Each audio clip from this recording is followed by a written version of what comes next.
खबर लखनऊ से है, जहां राजधानी लखनऊ में गरीब और वंचित तबके के बच्चों के लिए आरटीई अधिनियम के तहत दाखिले को लेकर गंभीर संकट खड़ा हो गया है। जी हां, स्कूल खुलने के बावजूद अब तक सैकड़ों बच्चों को निःशुल्क प्रवेश नहीं मिल पाया है, जिससे उनके भविष्य और शिक्षा पर गहरा असर पड़ रहा है।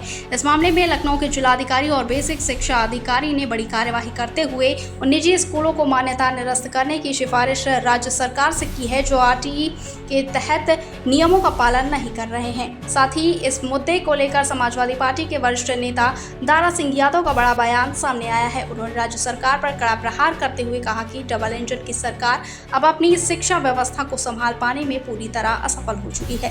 दारा सिंह यादव ने कहा कि सरकार को अब अपने ही सरकारी स्कूलों की शिक्षा व्यवस्था पर भरोसा नहीं हो रहा।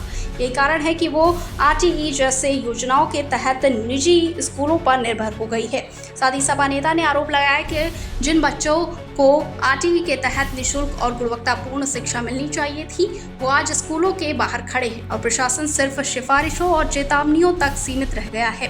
उन्होंने कहा कि ये शिक्षा के अधिकार का खुला उल्लंघन है और सरकार की जन विरोधी नीति को दर्शाता है। साथ ही दारा सिंह यादव ने यह भी कहा कि एक तरफ सरकार शिक्षा सुधार की बातें करती है, वहीं दूसरी ओर गरीब बच्चों के भविष्य से खिलवाड़ किया जा रहा है। उन्होंने सरकार से मांग की है कि वो निजी स्कूलों की मान्यता निरस्त करने की पूरी सिफारिशों से आगे बढ़कर सख्त कार्यवाही करें और सुनिश्चित करें कि हर गरीब बच्चा स्कूल में दाखिला पाए और बेहतर शिक्षा हासिल करे। लखनऊ से संवाददाता निखिल रस्तोगी की रिपोर्ट।